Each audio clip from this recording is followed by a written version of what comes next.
രാംചരന്റെ പുതിയ ചിത്രം ഗെയിം ചേഞ്ചറിനെതിരെ സംവിധായകൻ രാം ഗോപാൽ വർമ്മ. ചിത്രത്തിന്റെ ബോക്സ് ഓഫീസ് കണക്കുകൾ വലിയ തട്ടിപ്പെന്നാണ് രാം ഗോപാൽ വർമ്മ ആരോപിക്കുന്നത്.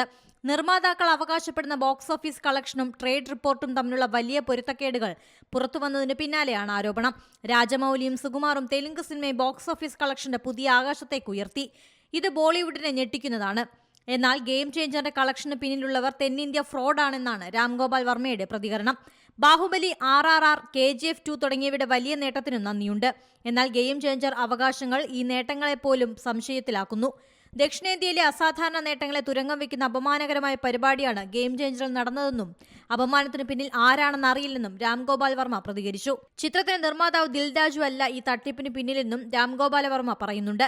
ഒരിക്കലും ഇത്തരം ഫ്രോഡ് പരിപാടി അദ്ദേഹം നടത്തില്ലെന്നും അദ്ദേഹം പ്രതികരിച്ചു.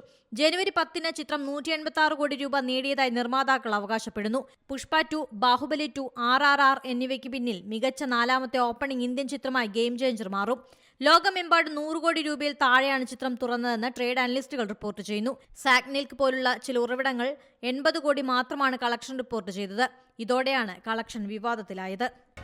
പുതിയ വാർത്തകളും വിശേഷങ്ങളും ഇനി വിരൽ തുമ്പിൽ. എല്ലാ ഡിജിറ്റൽ പ്ലാറ്റ്ഫോമുകളിലും ഇപ്പോൾ സീ മലയാളം ന്യൂസ് ലഭ്യം.